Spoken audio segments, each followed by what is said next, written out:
The Washington Commanders are playing this Sunday, but the real action is happening right now in the front office. The House Oversight Committee is responding to this long letter from the Washington Commanders lawyers, pretty much skewering the investigation into the team's workplace culture. Yeah, they are. Sports director Darren Haynes is here now to break down the team's long list of grievances. Hey, D. Yeah, so this letter is 9 pages long. In it, attorneys call the committee's Democratic-led investigation of the team's workplace culture and owner Dan Snyder's behavior, quote, a politically inspired hatchet job designed to remove Snyder from the NFL. The letter was sent to the committee from the law firm that represents the team. The lawyer who composed the letter is Tom Davis, a former Republican congressman from Virginia. He actually chaired the same committee now investigating the Commanders. Now, Davis wrote, the investigation of the Washington Commanders has not been fair, thorough, or bipartisan, as it certainly hasn't thought the truth. From the beginning, the committee set out with a singular purpose to destroy Dan Snyder and his family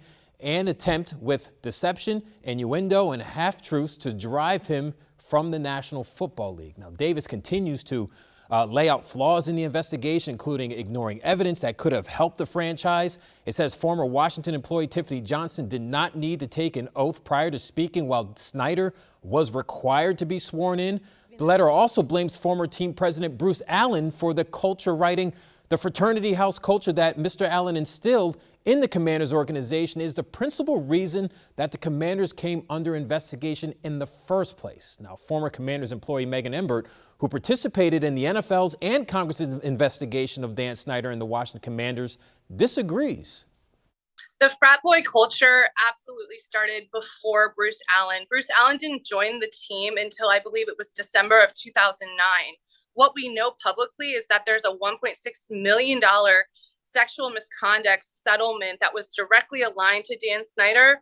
Also, we know one of the 2 explicit cheerleader videos produced for owner Dan Snyder was from 2008. So those are just 2 examples we're publicly aware of that was pre-Bruce Allen era. Now, the House Oversight Committee rejects all of that was sent by Dan Snyder's camp. It says they're not going to stop the investigation. A committee spokesperson tells WSA 9, since launching this investigation 1 year ago, the committee's focus has been to uncover the truth about the decades-long hostile workplace culture at the Commanders. Now, despite owner Dan Snyder's claim to the franchise has turned over a new leaf, they still will continue to investigate, you guys. Yeah, this just seems like it's going to go on and on and on. The back and forth. All right, Dee, thanks.